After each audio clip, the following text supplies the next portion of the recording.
오늘 우리는 믿음과 치유, 그리고 그 안에서 역사하시는 하나님의 오묘한 섭리에 대한 깊은 이야기를 나누고자 합니다. 이 이야기가 여러분의 마음에 큰 울림과 위로를 주기를 소망하며 잠시 귀 기울여 주시겠어요? 이 메시지가 누군가에게는 절실한 희망이 될 수 있습니다.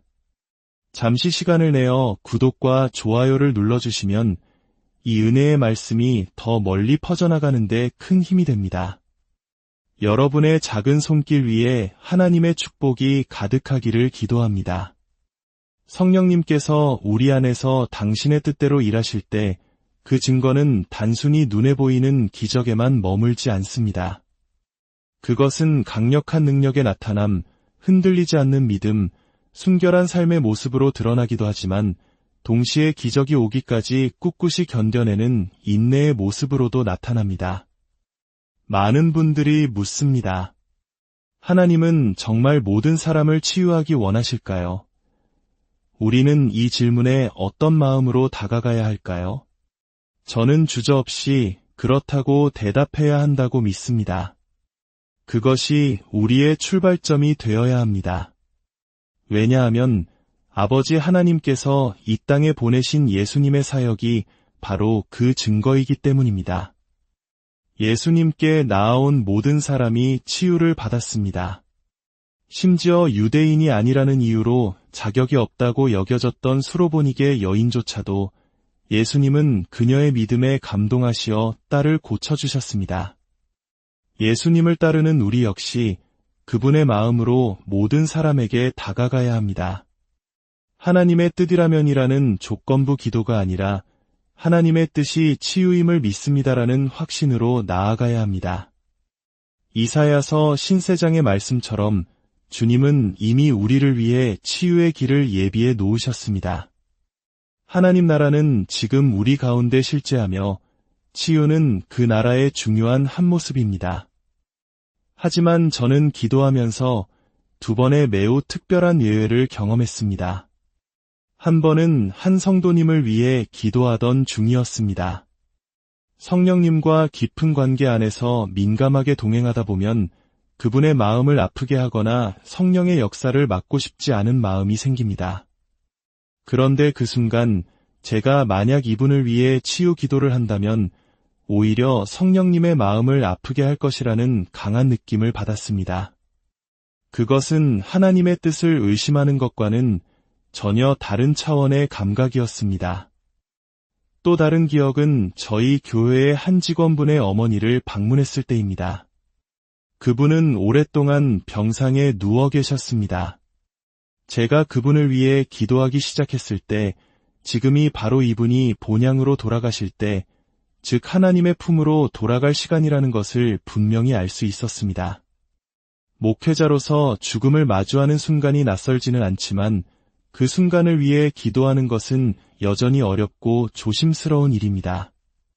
저는 죽음을 선사하는 은사를 받은 사람이 아니니까요. 하지만 저는 이렇게 기도했습니다. 아버지 하나님, 이분의 마음을 완전한 평강으로 채워주시고 아버지의 가장 완벽한 시간에 이분을 천국으로 인도하여 주옵소서. 놀랍게도 그 기도를 드린 지 2시간도 채 되지 않아 그분은 평안히 눈을 감으셨습니다. 때로 사람들은 남겨진 가족에 대한 의무감이나 여러 이유로 이 땅의 삶을 놓지 못하는 경우가 있습니다. 저의 기도가 그분을 얽매고 있던 모든 것들로부터 자유롭게 하여 하나님의 부르심에 평안히 응답하도록 도운 것은 아니었을까 생각합니다. 그것은 축복과 해방의 기도였습니다. 이처럼 치유 사역은 정해진 공식이 아닙니다. 예수님의 사역이 그러하셨듯 우리 역시 늘 성령님의 음성에 귀를 기울여야 합니다. 제가 사람들을 위해 기도할 때 저는 그들이 살 것인가 죽을 것인가를 알아내기 위해 듣는 것이 아닙니다. 저는 그들이 살 것을 기대합니다. 다만 지금 하나님께서 무엇을 하고자 하시는지, 제가 어떻게 그분의 일에 동참해야 하는지를 알기 위해 듣는 것입니다. 때로는 기도 중에 누군가를 용서해야 할 필요가 있다는 것을 느낄 때가 있습니다. 그럴 때 저는 당신 마음속에 용서하지 못하는 사람이 있군요 라고 단정적으로 말하지 않습니다. 그것은 상대방에게 상처를 줄 수 있습니다. 대신 부드럽게 묻습니다. 혹시 마음속에 누군가를 용서해야 할 필요가 있다고 생각되는 분이 있으신가요?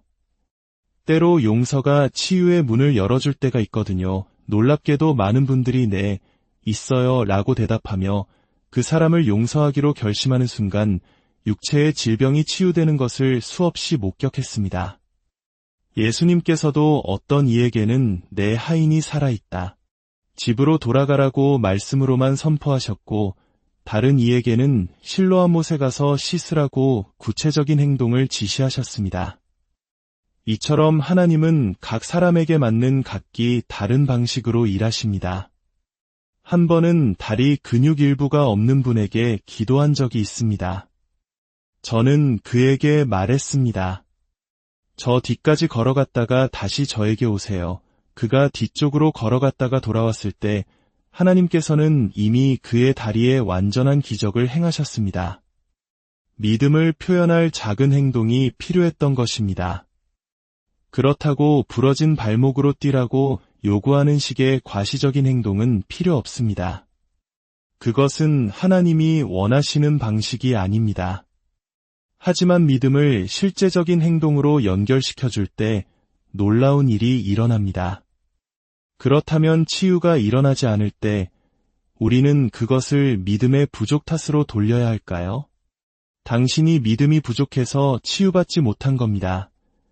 라고 말하는 것은 너무나 잔인한 일이며 결코 해서는 안 될 말입니다. 성경은 믿음의 기도가 병든 자를 구원한다고 말합니다.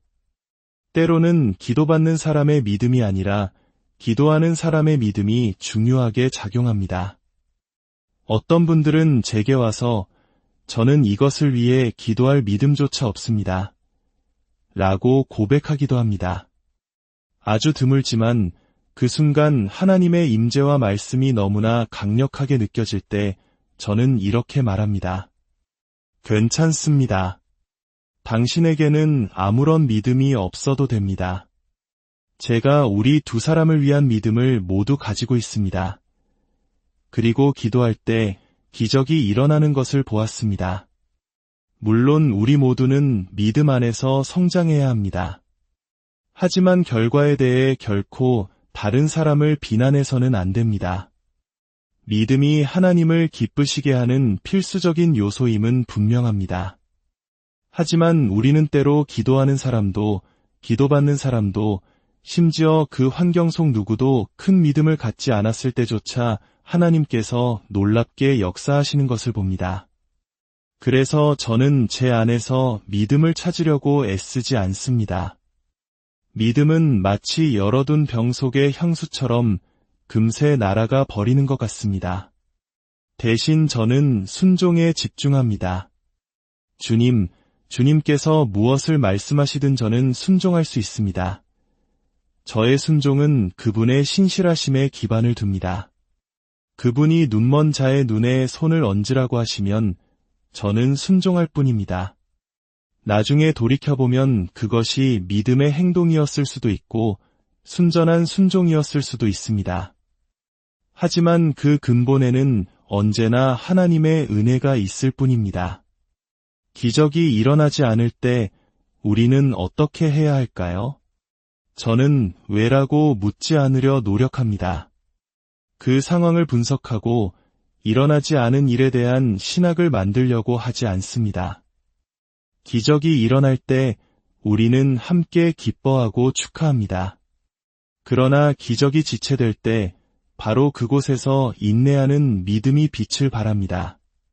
저는 종종 이렇게 말합니다. 믿음은 응답을 가져옵니다. 그러나 인내하는 믿음은 인격과 함께 응답을 가져옵니다. 때로 하나님은 우리를 통해 어떤 일을 행하시기 전에 먼저 우리 자신을 빚어가십니다. 기적 그 자체가 목적이 아니라 우리가 그리스도를 닮아가는 과정이 더 중요할 때가 있습니다. 성령의 권능은 기적을 행하기 위해서도 필요하지만 기적이 올 때까지 인내하기 위해서도 반드시 필요합니다. 사도행전을 보면 능력의 나타남과 고난 속에서의 인내가 함께 성령의 역사로 증거되는 것을 볼 수 있습니다. 우리 시대의 위대한 성도 중 한 분인 조니 에릭슨 타다를 생각해 봅니다.